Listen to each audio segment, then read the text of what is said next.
अरवी बैंगन की रेसिपी लेके आई हूँ। सब्ज़ी बहुत मज़े की बनेगी, मिट्टी के बर्तन में बनाएंगे। चलिए चलते हैं फटाफट से रेसिपी की तरफ।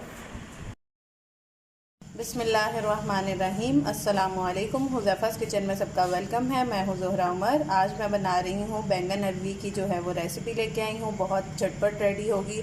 चलिए चलते हैं रेसिपी की तरफ। हाफ़ कप अब कुकिंग ऑयल लेंगे और इसको गर्म होने देंगे।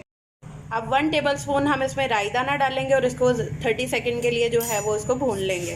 अब इसमें जब ये बबल्स आना स्टार्ट हो जाएंगे फिर इसमें प्याज ऐड करेंगे, 2 मीडियम साइज़ के। अब प्याज ऐड किए हैं, अब इसको लाइट ब्राउन कर लेंगे। प्याज हमारा लाइट ब्राउन हो चुका है। अब इसमें लहसुन अदरक का पेस्ट ऐड करेंगे, 3 टेबलस्पून। बिस्मिल्लाहिर्रहमानिर्रहीम। इसमें हम स्पाइस ऐड कर देंगे। 1 टीस्पून जो है वो नमक लेंगे, 1 टीस्पून ज़ीरा लेंगे साबुत, और 1